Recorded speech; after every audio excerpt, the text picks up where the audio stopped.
Hello and welcome to another episode of the Christian Reeve podcast. Today's guest is a train enthusiast, a content creator. He goes by the name AndyTrainz on TikTok. Welcome to the show. How you doing? I'm doing very well. Thank you very much. Yeah, good. Thanks. Nice to be here. Thanks for having me. Yeah, thanks for coming on the show. Massive shout out to Charlotte who pitched Andy as a guest. So she's a follower of yours, and I went and checked you out online, and I think that it's. Let me put it this way. I meet a lot of people from a lot of different backgrounds, both online through doing this show, and obviously, like just in general, you meet people with varying different interests and passions and stuff. And there's one thing that I can relate to, and it's passion for something, you know. Yeah. And I even have friends that are big train enthusiasts. Shout out to Ian. Um, I guess okay, maybe this is like a really obvious question to start with, but I think it just kind of sums it up nicely, really, as a beginning point. Why do you love trains? Probably because trains have been part of my life since I was about 2 or 3 years old. It's just sort of like it was always there as a sort of like an activity. When I was a toddler, there was a little tiny, the little ride on trains just over the road from my grandparents' house. We used to go on when I was about 2 or 3 in Southampton. Um, I had a childhood bone condition at the age of about 4, which meant I couldn't do a lot of activities like playing football that I wasn't allowed to do because I had this condition with my had Perthes disease and I had a problem. So it kind of put me away from running around and playing football. And my mum used to take me to the steam trains, and I used to go to the Watercress line as a little kid. So it's always been there, like throughout my entire life. So it's not like a lot of train enthusiasts are kind of like fairly new to the scene, and that's fine. That's absolutely fine, you know. But I'm one of those people that's just been part of my life for like my entire life, and I can't really explain it apart from that. Really, it's just something that's always been there. How has it changed for you throughout the years? Because I've found that often when you have passions in life that remain throughout your whole life, the way that you appreciate them sometimes changes. Like, for example, I'm a big fan of professional wrestling. And Yeah. when I was a kid, obviously it was this kind of awe-inspiring thing. And then obviously I got clued up on how it works. And then now I still have these moments that feel like when I was a kid, but a lot of it feels different because obviously you're an adult and Mm. things, how you interpret the world feels different. So how has your enthusiasm for trains kind of evolved over the years? That's a really good question, actually, because I'm kind of like in my third phase now. So throughout my teenage years and my 20s, all of my 20s, I did train. Oh, I've messed this up, but so I was always an enthusiast through my teenage years, and then in my 20s, I managed to secure a job working on trains. And for a whole decade, I was doing trains as my paid job and also my voluntary job because I was a fireman on the Watercress line. So throughout all my 20s, I was doing trains, trains, trains, trains, trains, trains. Whoops. Ah, getting a bit excited. Um, Sorry. So, and then when I was 31, I when I was 31, I realised that it was just too much, and I stood down from volunteering on a railway, and my enthusiasm for being an enthusiast kind of just completely dropped because it was just too much. And so I just did, but all for my 30s, I was doing trains as a paid job because I was a guard on the big railway. And then it wasn't until I was about 41, because I don't know if you know, but I've got a 9-year-old son, and when he sort of started, well, about the same age as me, I suppose, but when he hit about sort of 5, 6, and I started taking him on trains, he then, because I could see the passion and enjoyment from him, that made me kind of made my passion and enthusiasm for railways be reborn. So now in my 40s, I've come kind of back in for the second time round. So I had a decade where I wasn't really all that interested, it now now it's sort of come back with a passion because of my son's passion, if that makes sense. No, completely. That's how I feel about music, actually. I spent quite a few years away from it myself, and then obviously you change, you get older, circumstances change. You mentioned having a child. I mean, well, Mm, obviously you change as a person by I having a do, child, but then definitely.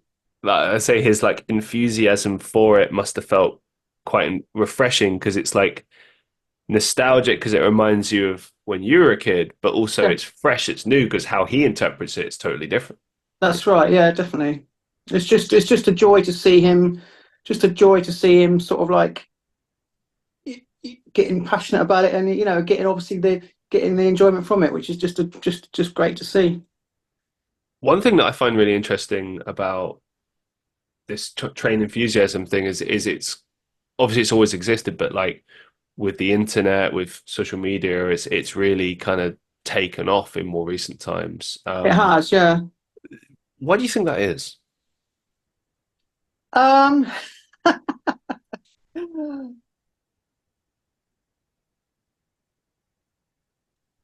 I don't know. I really don't know. I don't know where it's come from.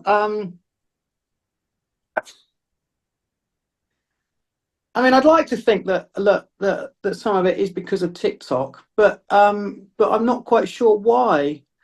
Um,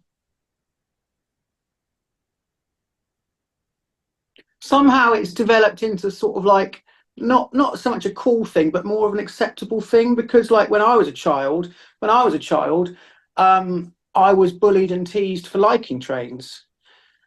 But now I think and it'd be interesting to speak to somebody like who's at secondary school, like who's like, say if you could interview me like when I was like 15, or see how it's changed now. But I think it's become more acceptable, and more people do it, which is really great, I think. I think the thing that's interesting about that as well is like how people interact with their passions, so to speak. Like Mm, obviously there's the old joke about the train spotter and da da da da da. And I always looked at that like because I've always kind of looked at things with fascination, like why is it that people like X, Y, Z? And to me, it mm, made sense that people, for instance, liked planes and liked mm, seeing planes fly. And I always understood like classic trains, like how mm, could you not be impressed by this, like locomotive, like steam powered engines? That's fascinating, right? But then, like with the newer trains, I never quite understood that because for me personally, I just it didn't feel as impressive, and maybe some of that comes from that, like a lack of understanding. But then mm, also, I think there's a degree of like fear and ignorance as well because people often attack things they don't understand. Or maybe I'm generalizing a little bit. Certainly when you're a kid, when you're a teenager, there's a lot of that. As you get older, like people don't care, but mm, there was always a little bit of that, and you're like, well, until you see it and interact with it yourself, maybe then you'll understand. Could you speak to that a little bit, like when it comes to maybe the enthusiasm for trains in general, and like because I feel like there's a big difference between riding trains. Obviously, you mentioned it's been a career for you. It's been a voluntary thing. It's been a fascination since childhood. So it goes a lot farther than just kind of general appreciation. well, I think of from volunteers when I was young. People used to be, as volunteers, everyone was sort of very set in their ways, like, um I only like steam. I don't want to look at the dirty diesels. I don't want to look at that. I only like steam.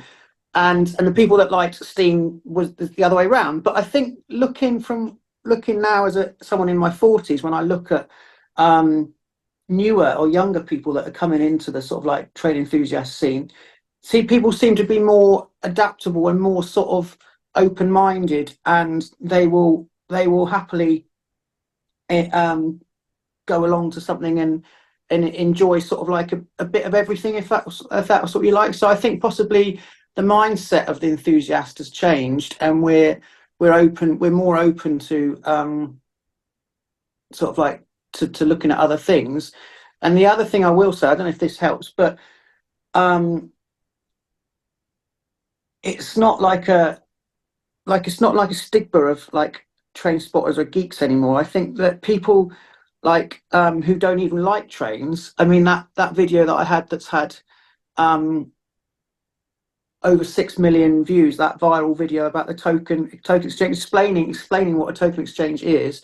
I had people, big content creators, comment on that had absolutely no knowledge or no trained or nothing on their page at all. They were like completely different. Like one was a theatrical creator from America. She had absolutely no interest in trains whatsoever, but she put a comment saying this is fascinating. Mm. And it kind of blows me away really that there's something in it, like about content on TikTok and trains as a whole, that people that aren't interested is still an interest there. And it's kind of, there's also a link to the bygone era. Like it's like, oh, that's old fashioned, you know. Oh, that's really interesting, you know. And so that people are interested because it's just, yeah, it's learning stuff they don't know, and it's just there's just a lot of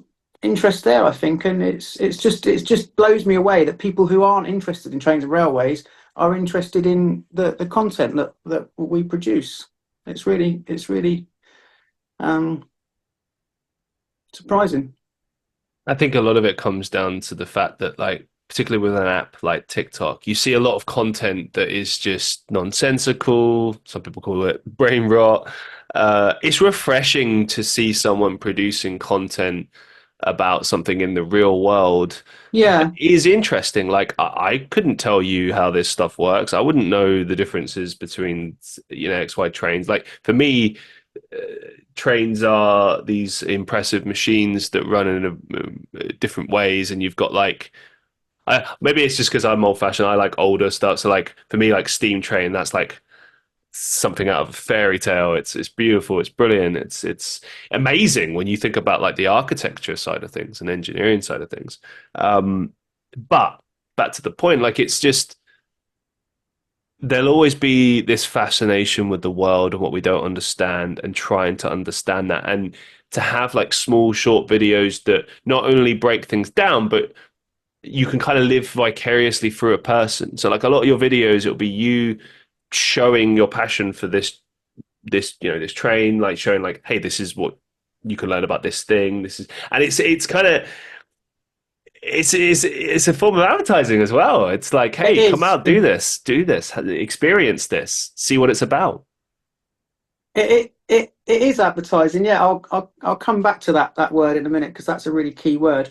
Um, but yeah, so what I try and do on TikTok is, because instead of just filming the train go along, chuff chuff chuff chuff chuff, I try to give people as you say, education, trying to show them this is what, in case you didn't know, this is what that does, and that this is what this is. And I try and because TikTok is becoming harder and harder and harder to get views, and in order you've got to kind of think outside the box. So I'm not just doing it just to get views, but I'm trying to give the viewer something that they possibly wouldn't get on other TikTok pages, because I'm trying to, because like say if you only discovered trains or railways only a few years ago. See, I've got an advantage because I spent a lot of years volunteering on a railway and a lot of years working on railways as a paid job. I've got an awful lot of knowledge up in this head. And then when I do a video to try and educate people, that all that knowledge sort of helps and comes through. So I try and teach people stuff that they wouldn't see on other pages. And people do find it interesting because people are really supportive and people do comment and things like that. But going back to your word that you used, advertising, that is a really, really big part of a massive part of what I do is advertising. So I go to a place and if I like it, which I just about always do some cool videos and say, look guys, if you've not heard of this place, come here, come for a great day out, because it serves two purposes. One, it generates additional revenue for that place, and two, the person who, or the people who go, is possibly with their family. They have a great time, they have a great day out, potentially tell their friends. So yeah, a large chunk of what I do is advertising, and it's fascinating and it's wonderful that I get people message me and say, oh, I'd never heard of that place until I saw it on your page. Never heard of it. We went there with the family, the kids. We had a great time. Thank you for sharing, and that is just a wonderful, honestly, such a wonderful feeling to have that as it's just it's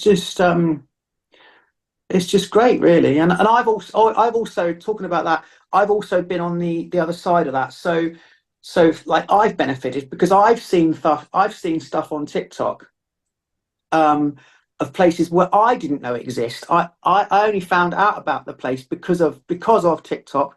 I went there. Do you know what I mean? So I've experienced it I've been the person sharing the information. I've also been on the other side, going to places that I didn't even know existed, because I saw it on TikTok, which is it's just mind blowing, really, I think. What's been the most rewarding experience so far since you started this sort of journey with TikTok and creating content for TikTok? That is a really difficult question. I don't think I could pick just one. I think can I give you two? Yeah, go for it, please. Right. So no, not in no particular order, but there's two that jump off the page. One is Ruislip Lido Railway, which is on the outskirts of London. Ruislip Lido. I'd never heard of them. Never ever heard of it until I saw it on TikTok, and I saw it, and showed my son, and went through Matt underscore the train guy. He's got like 171 followers. Sorry, 171,000 followers on TikTok. He's a very, very cool guy, and went through his content at Ruislip. And I said to my son, "We got to go here because they have some great fun here." We went there, and like a year later, we were sorry, previous to that, yeah, we went there, and then we got invited to the private event. And Jeff Marshall was there, YouTuber, the best train YouTuber. Jeff Marshall was there. Met some really cool people, and then I became a member. Maybe I became a volunteer, and then twice now, my 9-year-old son, has been given a chance to drive a train on Driver for a Fiver. My 9-year-old son is driving a 12-inch gauge train with supervision, obviously, and as I say, we didn't even know, or I didn't even know, that existed as a railway, only through TikTok. So TikTok enabled my 9-year-old son to drive a train, right? And that just blows my mind. So that's number one. It's a small world as well. Like I grew up in that area. As soon as you Oh, said right. Rice Lido, I was like, oh my right. God. Really? Rice Lido. Yeah. Shout out to Ricelip. Yeah, I'm a member and a volunteer there. Yeah. Amazing. Yeah. Right. So that's one, and that is pretty cool. I like that. And then the second, because the way you worded the question was something like, was it achievement or something that's it's rewarding, rewarding or exciting experience. Right. So a massively rewarding was in April this year.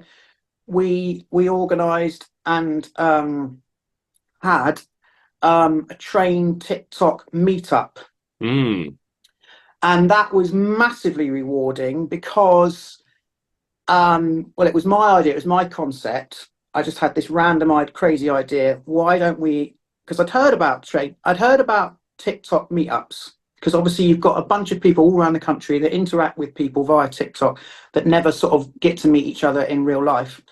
And I just woke up one because I'd seen other people do it, and often they perhaps meet up in London and go to the pub, or which is fair enough, or go to Blackpool and go to the beach or whatever. I'd seen it done, and I thought, why don't we host the first ever?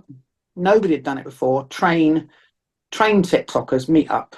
So we had a day out, and it was just again mind blowing because like my friends that were going to go were messaging me the day before saying, oh, I'm on the train going up to Kidderminster. It was held at the Severn Valley. Don't know if I mentioned that. Shout out to Severn Valley Railway for looking after us that day.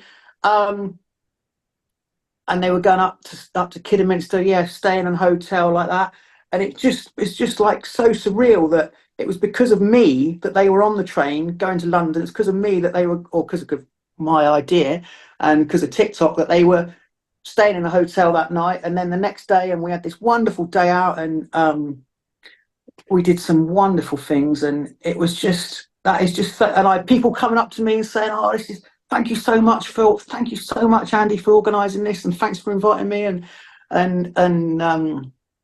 it wasn't a case of invites. Everyone was welcome, but mainly people were saying thanks very much for organising it, and it was just you just look back on that and you just think, wow, just the fact that nobody else had ever done it. You'd had TikTok meetups, but nobody had ever said, do you know what? Let's go on a train. Let's go on a train and, you know, meet people that we've, you know, that we're friends with, that we've always wanted to meet, sort of thing. And it was just Speaking of which, have you ever met I don't know how to pronounce his name. Francis, is it Bourgeois? Is that how you say his name? I've not met him, no.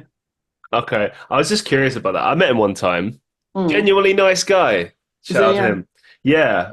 He's I feel like a lot of this started with him a little bit. I just remember there was a few videos of his initially a few years back that went viral, and he's just like genuinely loves trains, like hugely into trains. And I remember like there was a lot of people trying to. At first, some people thought it was a joke, and it wasn't.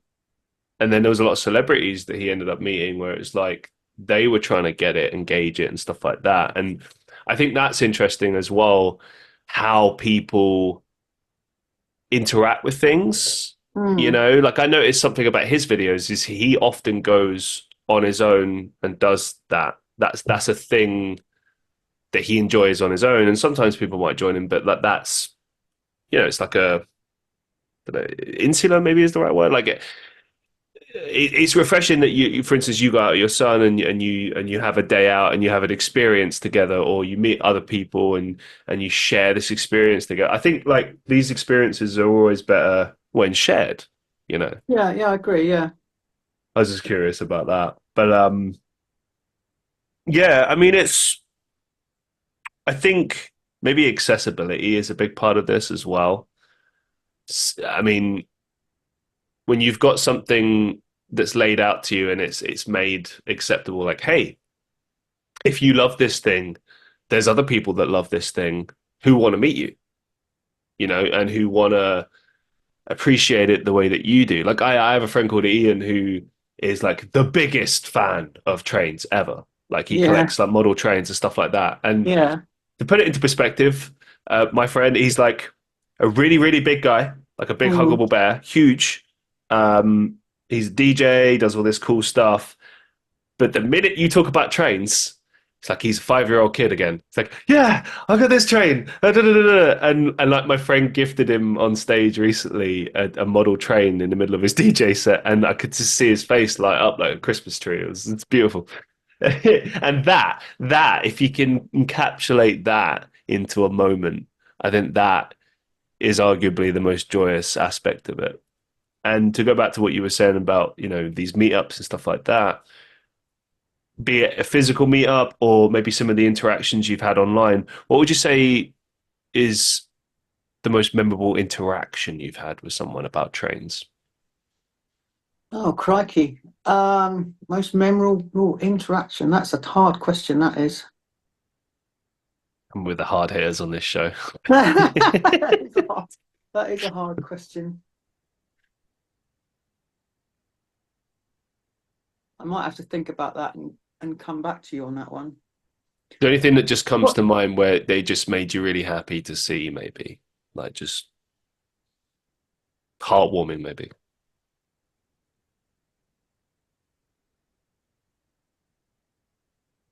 Or it could be more serious. I mean, I've had people reach out to me before who've said things like, "Hey, your content kept me going." Oh, You know, okay. Okay. I've, I've got an answer for you now. I've just realised. So, um, I had once had somebody comment on one of my videos, to say that they, because of what they'd seen on my TikTok, it had made them want to start volunteering at a heritage ah, line, and that comment was like, it's like hard to believe. It's like a pinch me. Really? What? Because of me, you are now going to volunteer doing unpaid work on a steam train because I have inspired you. Like to my knowledge, I've never inspired people in my life, but um, evidently I'm now inspiring people to do something that they wouldn't have normally done, and that's yeah. I mean, that would be a good answer, wouldn't it? It's interaction. It's not somebody. It's not something that's happened in person, but they've told me that, and I yeah, I think there's been one or two others that have said that as well. You are inspiring people. It's like, am I? How really? It's just like hard to get my head round, really. I think passion is inspiring. Yeah, I suppose so. Yeah, I do have a lot of passion when I'm sort of making videos, and I don't hold back. If I think something's brilliant, I say, "Oh, this is brilliant. You know, this is fantastic," and don't hold back. And if I'm enjoying it, then I just get excited, and that's just the way I am, really. But Beautiful. All right, I've got a couple of just general train questions that I thought might be interesting yeah, for a that's train fine. Yeah, enthusiast. So that's fine. Yeah, I'm going to throw them at you, and that's fine. we'll see where we go. Yeah, What are the most common misconceptions surrounding trains? the misconceptions. Misconceptions. So that means when it's like a false sort of. Yeah, like it might be something that, people falsely believed about trains or that Right. they Well, okay something like then. that. Well, you mentioned Francis. Misconception is that train spotters are nerds, geeks, uncool, anorak, flask. And you look at someone like Francis, um, who is getting paid an awful lot of money. Hmm. He's getting paid a lot of money by Gucci to wear their clothes, um, and he hangs around with the supermodels and, as you said, celebrities, and that is completely the opposite of what, if you said like 30 years ago, describe a train spotter. Yeah, flask, anorak, nerd, geeky, dandruff. And then you look at someone like that who's getting paid a lot of money, um, and to hang out with these really cool people, and that is a misconception. For sure. And as I mentioned before, like he's actually a down to earth guy. Like I meet a lot Mm. of celebrities through what I do for a living and also Mm. through things like acting and music and stuff. And everyone's a little bit different. Some people Mm. are really down to earth, some people are egotistical and unbearable. He just genuinely seemed like a nice guy who, finds himself in these interesting spots, but he's Mm. a normal guy. He just really likes trains and nice clothes. Well, he's also. I think he. I think he got in at like a good time. Like if you tried to do what he's done, you probably wouldn't be able to do it now because it's been done. But I think he was on TikTok like when TikTok first exploded, and Mm. I think he sort of got in at the right time and created his niche. And I think if you tried to do it now, I don't think you'd be able to do it. But he's yeah, he's. I mean, you can't argue he's done very well for himself. Um, I think it's inventive as well. Like it is, I yeah. remember some of the content that he did. It wasn't just shoot a train like, oh, that's cool. Like I remember him doing something where he would like strap like a Well, head that's what cam that's what POV made him style. famous. Yeah, and That's what that made him was famous. interesting. Like Yeah. to kind of see like in real life Mm, reaction to him checking mm, out train, something like that. That was cool. That was mm. interesting for sure. Yeah, you definitely got to think outside the box on TikTok. You've got to do something a bit different, and it is getting harder and harder and harder. It's getting because just about almost everything's been done now. I mean, um, did you see did you see the flipping seats video that's had 500,000 views? I'll be honest with you, I don't pay attention to viral content anymore. That's oh I okay. for the simple reason that it's frustrating for me. I've been on the internet a long time and Yeah, I've been doing everything that I do for the longest time. And things never really go anywhere for me. And so when I watch something like that, yeah. I'm just kind of a bit like, I think it just kind of lessens the efforts that you put in. It makes it True. feel Yeah, like it doesn't mean anything. Like this show that you're on mm. now has had nearly 300 guests.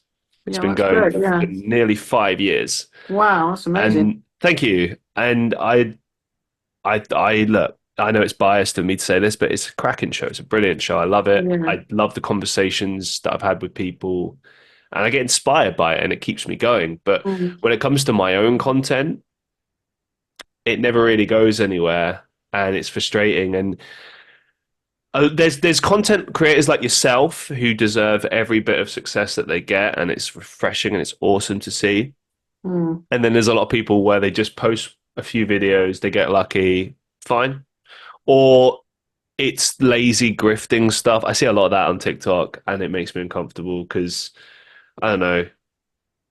But that's the internet. I don't know. Like, well, you can't really be mad at it. It's just how things are. Like, things become big, they become successful, and people interact with it, and then that's that. And I've had every emotion: frustration, anger, upset, bitterness, and I'm at the other end now. And I just make my content, and I just don't think about it afterwards. Put it out, move on to the next thing. That's where yeah. I'm Well, yeah. at. That's fair enough. That's completely fair enough. All I was going to say was, it was. I'm just going to grab a. So we were at Christchurch Tramway Museum, and on old-fashioned trams, the seats have to be flipped because they face one way for going one way, and then when the tram gets to where the final destination, you flip the seats so the seats are going the right way for going back. And there's a video that's pinned on the top of my page at the moment where my son is flipping the seats to change direction. That's all it is. It's very simple. It's just flipping the seats.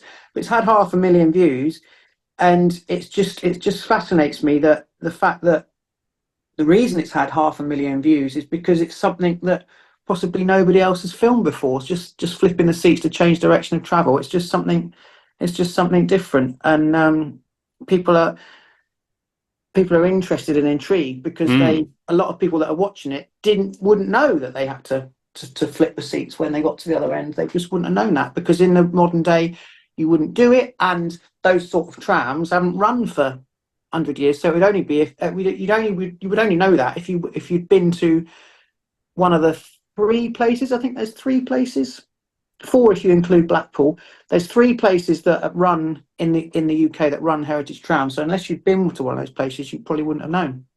Speaking of things that people might not know, what are some facts about trains that might surprise people? Some facts about trains that surprise people. Right, I've got a good one.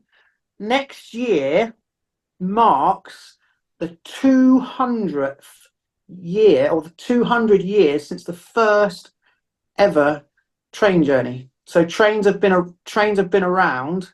Next Wow. year is 200 years since the birth of train travel. So that's quite an interesting fact.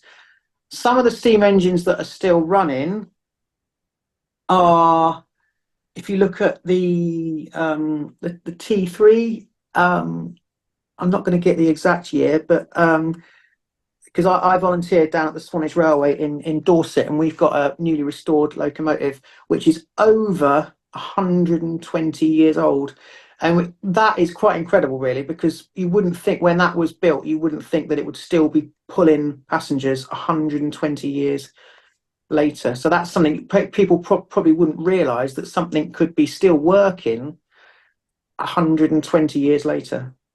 What do you make of modern trains? Because I'll I add some context to this before you throw your answer, because I just want to kind of lay it out for a yeah, second. So you mentioned there about how some of the trains that still run have been running for like 120 years. yeah, And I feel like a lot of that comes down to things were built to last back then, used they better were, materials. they Right. were.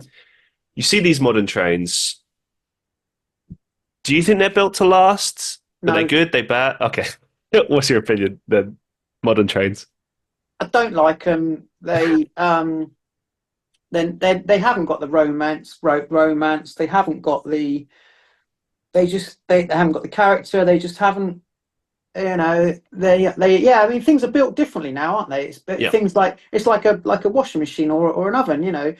Things are built. It's a throwaway society, and they're built to last a much shorter time because they're built. They're more built at a budget, and I haven't got any enthusiasm. Like if you said to me, "Oh, there's a brand new train launching," well, there was one, and wasn't there? Out of Waterloo, it was launched a year or two ago. The whatever something commuter train, Hmm. brand new. Couldn't give two monkeys about that. I'm really not. It doesn't do anything for me at all. Um, no, it's just not my. It never has been never has been my thing at all. I think the trouble in the UK as well is that train travel is an integral part of travel across the UK, right? Yeah, It's probably I go as far as saying the main method of travel, maybe for most people. I mean, yeah, possibly. Yeah. you've got car and everything, but it's getting more and more expensive to run cars these days.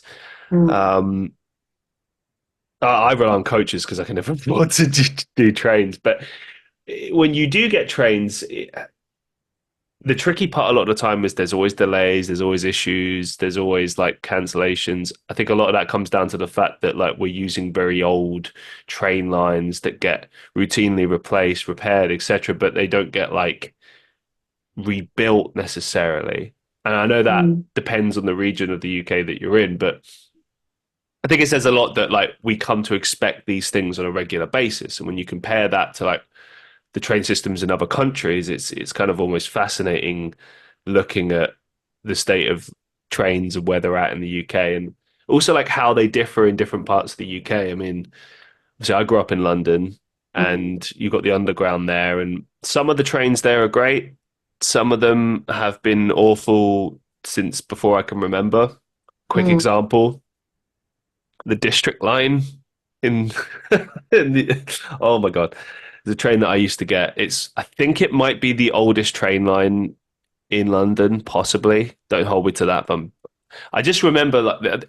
Granted, this was like 10 years ago, and they have since updated the trains, but it's still the same level of service, the same Mm. delays, sitting there at a red light for like 40 minutes. I can't count how many times I was late for work because we just sat at a red light and nothing was happening.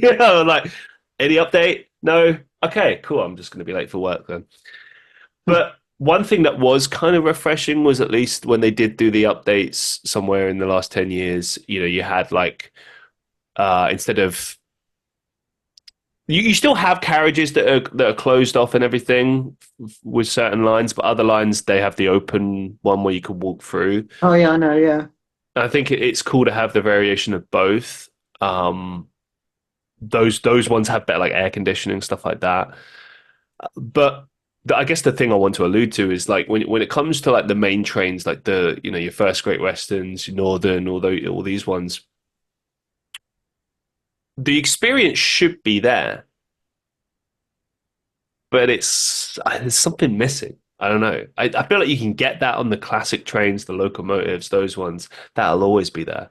But with modern trains, it just feels very hunched, kind of uninspiring in some ways. I know there's people going to be disagreeing with me, and hey, fair enough. But like, most of the train experiences I've had have been just kind of like functional rather than like an experience that I really enjoy. I mean, I think maybe the last time I enjoyed it, like train travel,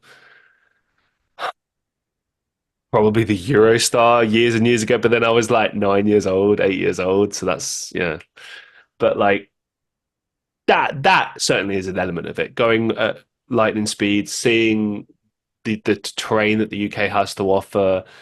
Obviously, that's going to be heightened when it's an open top train, which you've got, maybe you haven't got the windows and stuff, and you can kind of, you're going at a slower speed, but you can kind of take it all in. I mean, that's kind of part of the experience, isn't it?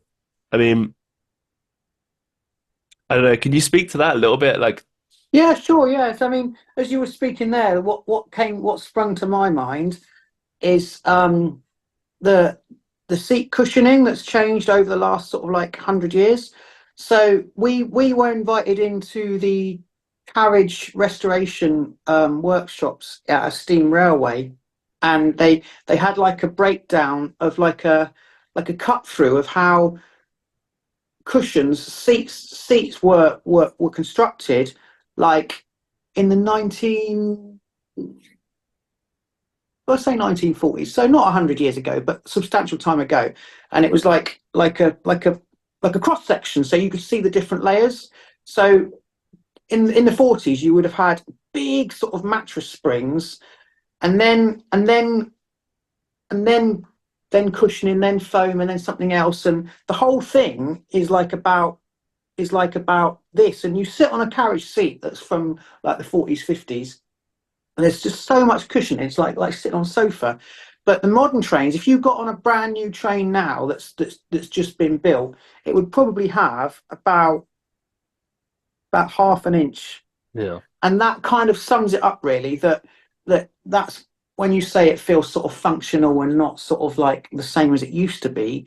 That kind of in a nutshell is what's happened really, because they used to spend so much time and really looking at something like that how can you make it a comfortable, pleasant experience? Well, what you sat on yeah, would they make it, what you're sat on, if you've got to sit on that for 2 hours, that's going to make a big difference to your journey. And it was just fascinating, like it was educational, because I was there with my son, and like this is how they used to do it, and it's like wow. And that's why it was much more comfortable then, because that's what they did. But the other aspect on the same theme is things like, why is it not why is it different now, and why is it more functional and not romantic?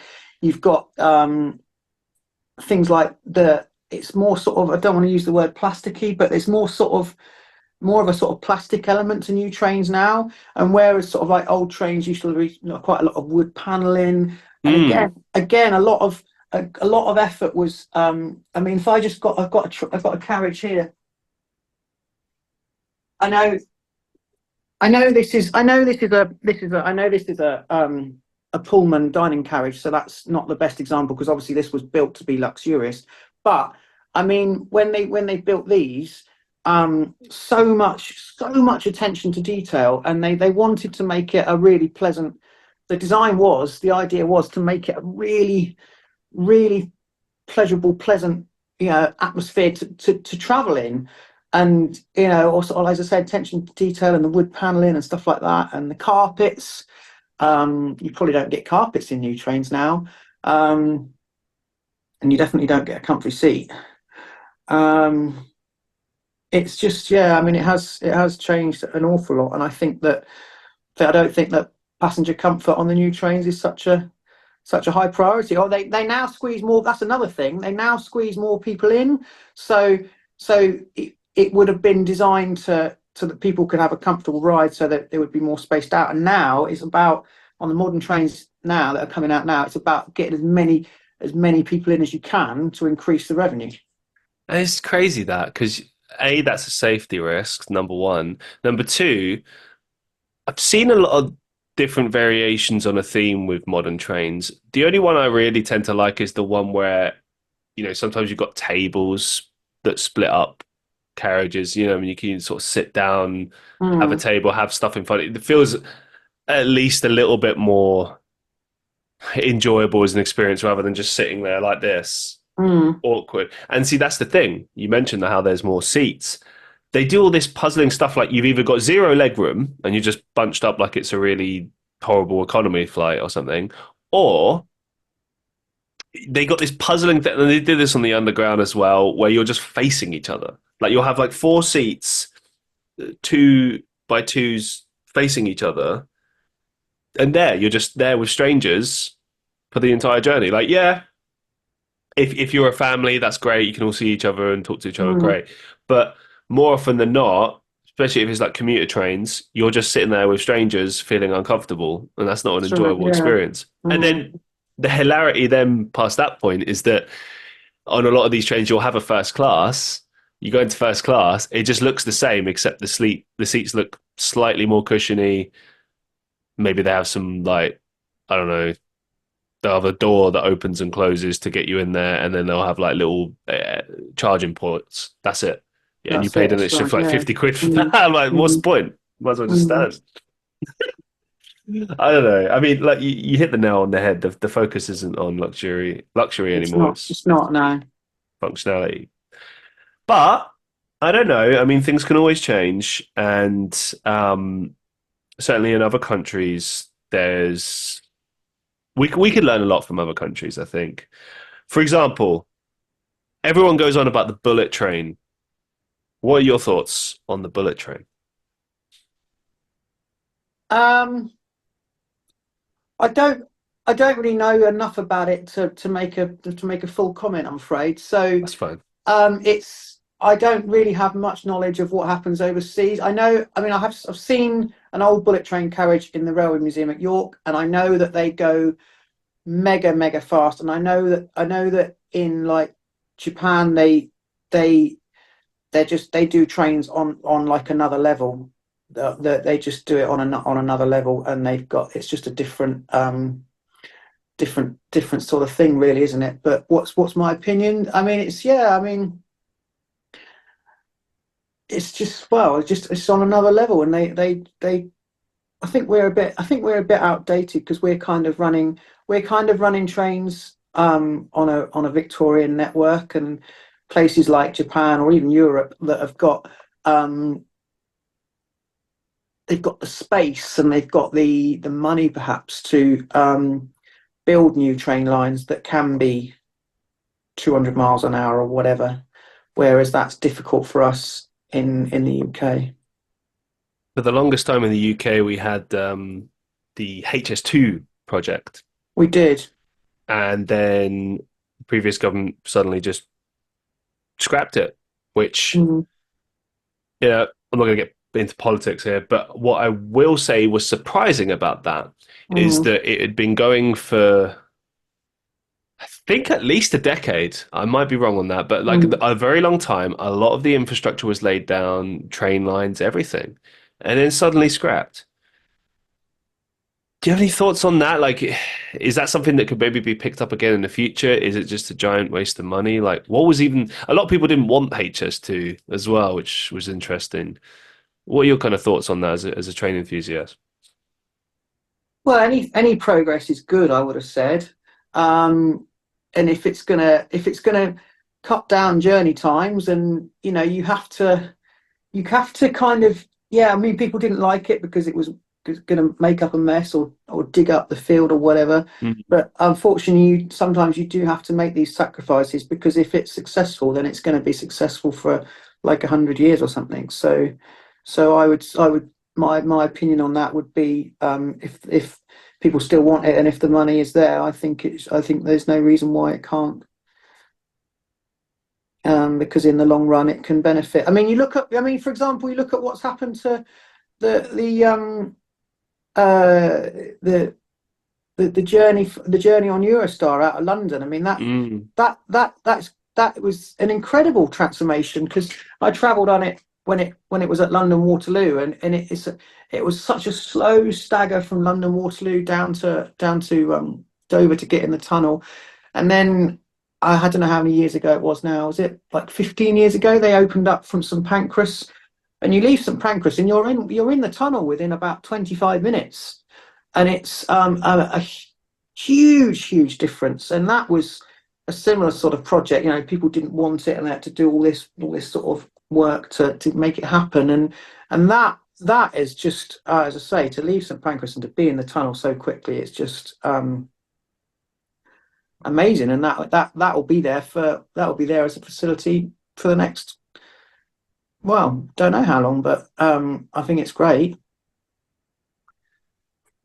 What's the best train type or model and why? What size? Full size? Could be anything, just best Just train. best train. Best train. So I like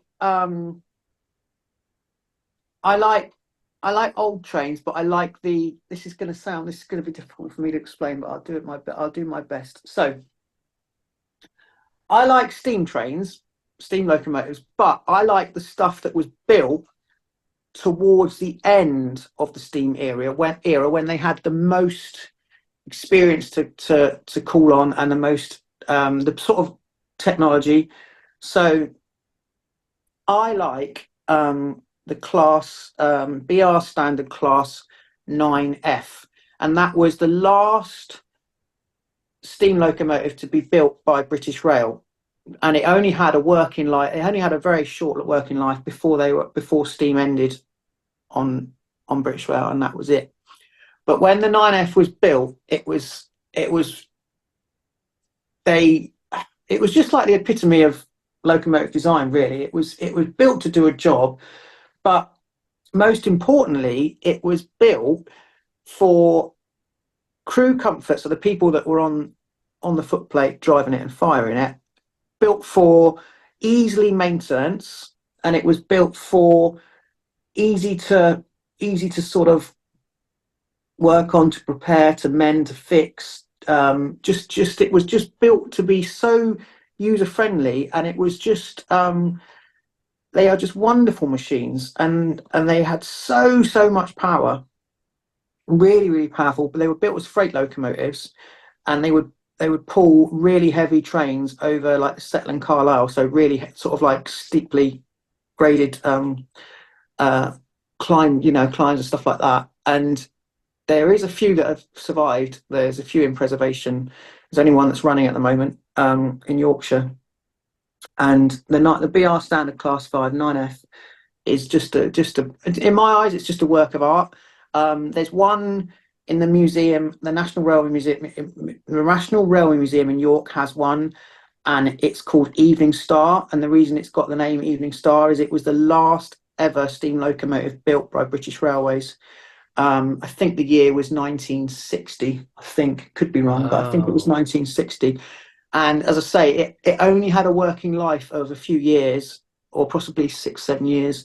And then British Railways said, that's it, we're not going to make any more steam locomotives from now on. It's going to be diesel only.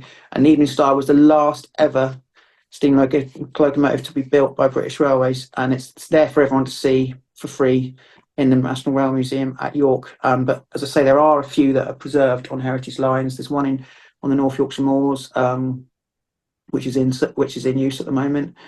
And that for me is just that I just think is great. And then in terms of diesel, because as I mentioned earlier on, as enthusiasts these days, we like a bit of we sort of have a varied interest. In terms of diesels, my favourite diesel locomotive is a Class 37, because they look the part. They look powerful. It looks like a workhorse. And when they open up the power, when they accelerate and pull away with a heavy train, it just sounds. The roar of it just makes a wonderful noise. And I absolutely love a Class 37. What's the worst train and why? Um, so I don't like well, I don't like a lot of the modern stuff, like the stuff that runs through, say, if you were stood on the platform at, we'll say, Southampton Central, and there would be a class 450 going up to London Waterloo.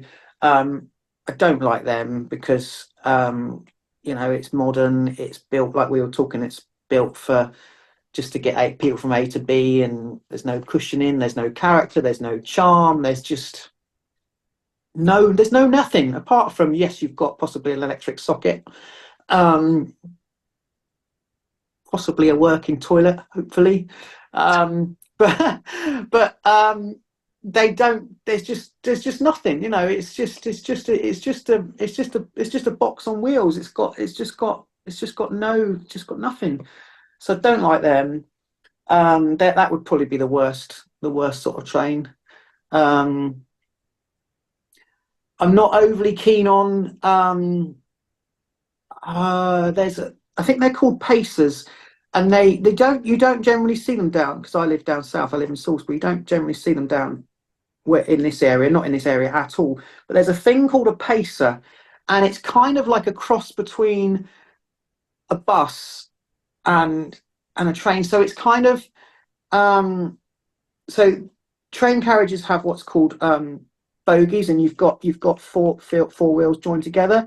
A pacer is only got four wheels on the whole vehicle, so it's like, as I say, it's a bit like a bus but just on tracks, and those are horrible, horrible things, because they are really uncomfortable, and it's just like a cheaply thing just thrown. Yeah, okay, we'll get a bus and we'll put train wheels on it, and they are just no, I don't know anybody likes them, because I just think they are just vile. But luckily, as I say, in the area where I am, they've never ever been in this area. I don't know where they operate, possibly in suburban areas, in like sort of like up north, I don't know, but they are horrible. Thanks for sharing. What do you think the future of trains and train enthusiasm will look like? That's a really good question, and I am a bit worried, because certainly from an enthusiast point of view, because I spend a lot of my time going to heritage lines, heritage railways, and the term, for anyone who doesn't know, the term heritage railway or preserved railway is, instead of saying steam railway, because people used to say, oh, the such and such steam railway, we generally use the word heritage railway or preserve railway now, because you might turn up and it might be a heritage diesel pulling the train. So instead of saying steam railway, we say heritage line or preserve railway, because it could be a heritage, an old fashioned diesel. So what's the future? So I am worried, because in the last 20 years, the number of people that visit heritage railways has been in decline. There's less people go there now, and because there's less people go, they don't run on so many days, and I am genuinely worried that less people are going, and eventually, if people were to stop going altogether, then obviously they would financially collapse, and that would be a problem. Because what I want to happen is, I want my son to be able to take his children, or if they're certainly of that generation, I want the next generation to be able to take their kids and families to what I've been able to go to. And that's one of the reasons why I try and do what I do, is to try and put it out there, and people can, keep the passion alive for future generations. But it is a worry. But the thing is, it's a great family day out. And, if you look at somewhere like Swanage, great example. You park your car, get on a steam train, make sure the kids have got the bucket and spade, go down to the beach. Sandcastle, fish and chips. You've been on a steam train. I mean, that's a great day out, brilliant day out. And I really do want that to continue for future generations. But in terms of the future for modern railways, that's a trickier one to answer, because I don't spend enough time on modern railways. I would say that's going to die out as well, because more people work from home now. More people do office work on Zoom, don't they? And they don't go anywhere. Having said that, I've got friends that work the commuter the commuter line from Salisbury to London Waterloo, and they do tell me that the passenger numbers are doing quite well, and still people, I think people still do commute to London, so long as there's a need to for people to commute, then I think it'll. And also, I mean, also they're quite clever, because the TOCs, the train operating companies, they do like promotions and that, and they do some sort of like deals various times of the year to try and encourage more people, like to low price fares for people to try and like, I mean, I did like the advanced fares. I mean, I looked at one the other day because I was thinking about doing just for content purposes, an overnight sleeper train down to Cornwall. And the fare to get down, I could get down to Penzance. If I booked it in advance, I could get down to Penzance for only about £38 or something like that, which was a bargain, but you had to book it in advance. So there are some deals, and which I think is important for the future, to maintain you know to maintain the customers sort of still using it. Yeah, I don't think it'll die out, but No, I don't certainly think some things will have to shift, and content like yourself, what you're doing really, really helps with that. But hope yeah, so. Mm. but also it's a big part of British culture when Yeah, you really think definitely. about it. Like you just laid out a steam train, fish and chips, seaside. It's just British culture. It is. We Yeah. should try to preserve that if we can. Well, I think we're very lucky. We are very, very lucky to have what we've got in this country. I mean, what we've got for an enthusiast like myself, what we've got on our offer in this country is absolutely amazing. I mean, there is so many wonderful, wonderful things that you can do without needing a passport. You can go up to Scotland. I mean, oh my God, the scenery in Scotland is amazing, and some of the things that you can do, or the sea wall down at Dawlish. Some of the things that you can see in this country is just amazing. We are so lucky, we really are. What has your love of trains taught you about life? um uh Sometimes things require a lot of work, time, and patience. You can't yeah, you can't expect things to land full. You can't expect the things to land in your lap. It's like restoring if you look at restoring a steam loco, for example, it might take 10 years, 20 years to bring it back to life. And it's just, I suppose it's a life lesson that the good things really do take time, and you have to work on you really do have to work on the good things. It's not going to happen straight away. I mean, uh you look at the Gloucestershire, Warwickshire, or the Bluebell. That's a good example. The Bluebell. So the Bluebell was 9 miles long, and they desperately wanted to get 2 miles further to East Grinstead. And they wanted to get to East Grinstead because it was a mainline connection to London. They had to get to East Grinstead. Only 2 miles. But it took them, you won't believe this, but it took them over 20 years to relay those 2 miles of track. It was only 2 miles, but it took them over 20 years to do it. And it's just because they didn't give up. Unfortunately, they had a couple of really big obstacles. They had a cutting, which was landfill, and it was full of washing machines and sofas and ovens, and it took them years. But they just didn't give up. They just kept on, and they kept on, and they kept on working and working and working and working. And 20 plus years later, they got their goal. They got it. They got to East Grinstead, and that's where it is now. And it's yeah, it did take an awful lot of dedicated people, a lot of time, and a lot of hard work. But persistence, I suppose, persistence paid off, and they didn't give up. What's the best advice you've ever received? In what capacity? As a content creator, or just in general? Could be anything, whatever comes to mind. Right. So What comes to my, what jumps to my mind straight away is one of my best mates on TikTok, a guy called Dave. Excuse me, AndyTrainz official for anyone who's on TikTok. Um, train content creator, just the same as myself, really. Lives in London.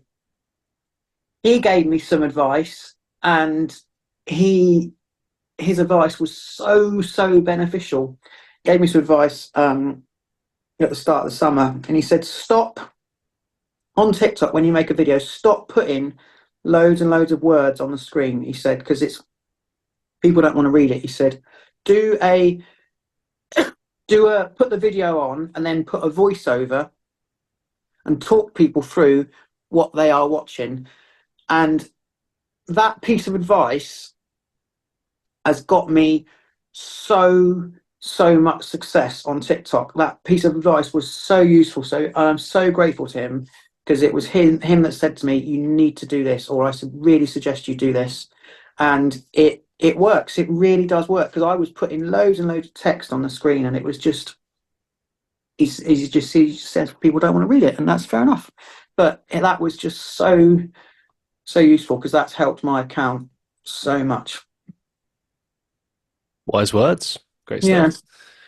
What's the biggest life lesson you've learned so far?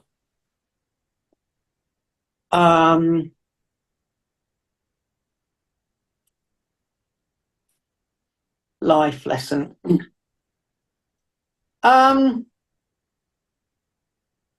Try and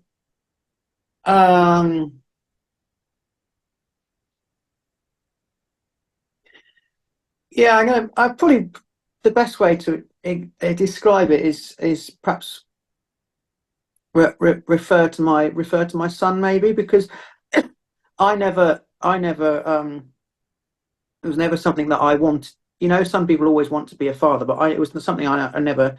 It was never sort of like on my list of things that I wanted to achieve. But I became a dad, and I love my son to bits, and I wouldn't change it for the world at all.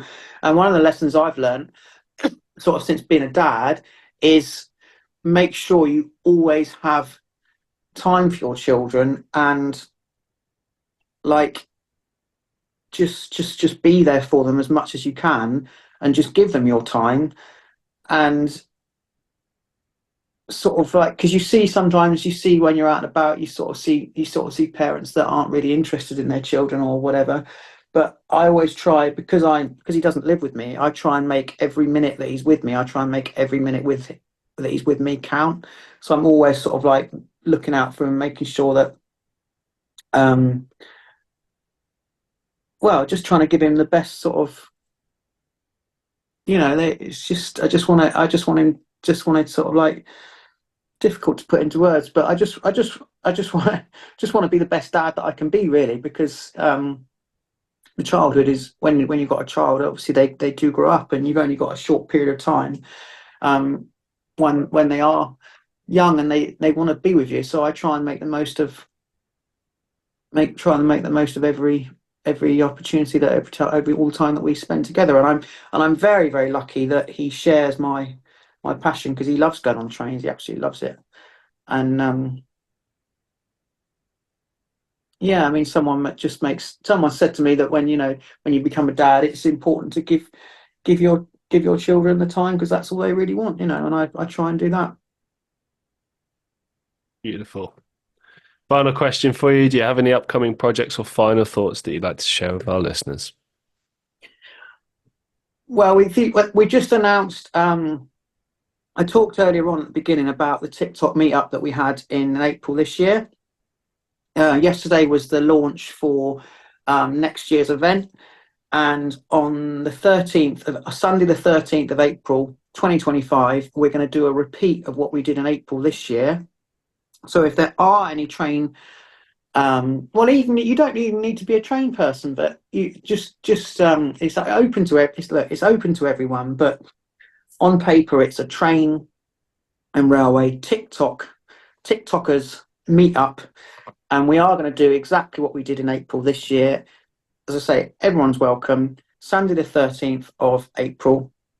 next year. There will be a steam train ride. There'll be a diesel ride.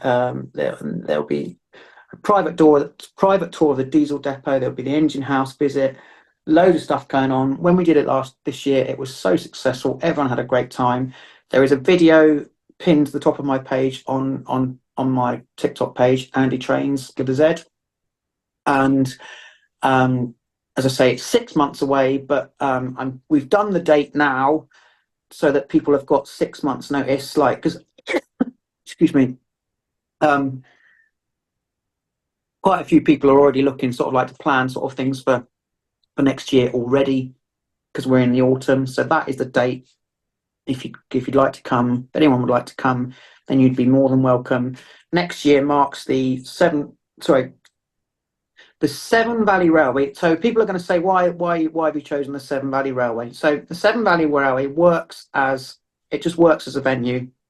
They've got the space, and it's central. So it's in the Midlands, so that it kind of suits the most people. People can go up, people can go across, people can go down. There's one person, they've said they're going to bring their family from Wales so they can come across. So the Severn Valley Railway, which is Kidderminster in Worcestershire, works as a venue on a lot of levels, and it's going to be great. And the video is pinned to the top of my page. So yeah, and also, and the other thing I would like to say, I'd just like to say, for the people that do support me on TikTok, and I have got a lot of people that do support me, and just a massive, massive, massive thank you to everybody who supports me on my page, comments, likes, etc. Because I'm very, very lucky. I'm very fortunate that I've got so many people that really do support me, and I'm just so, so grateful, because like the page wouldn't be as successful as it is. It's not just me. It's not just me what I'm doing. It's the people that I've got behind me. I've got a lot of close friends, and I've also got a lot of followers that really do support the page and support the live streams. They watch the live streams and stuff like that, and it's just amazing. I'm just so grateful, and I'm so grateful that I've got the support I've got, and it's just wonderful. So thank you to my supporters, because the page wouldn't be the page without the supporters that I've got. So it's just great. Thank you very much for appearing on the show and sharing your enthusiasm with trains, your love of trains with us, for educating us, motivating us. I really, really appreciate it. It's always refreshing to hear people's life stories, their passions, what pushes them to keep going in life. Certainly always serves as a great source of inspiration for me. So thank you very much for appearing on the show. Really appreciate it. You're very welcome. It's been a pleasure to chat to you, and thanks very much for inviting me. Thank you. And to all the listeners of the Christian Reeve podcast, I hope you enjoyed this show as much as I did. Make sure, as always, to like, share, subscribe. Make sure you go check out AndyTrainz on TikTok, Trains with a Z. I'll make sure the links are in the bio. And yeah, until the next time, be safe, be well, and I'll see you in the next one.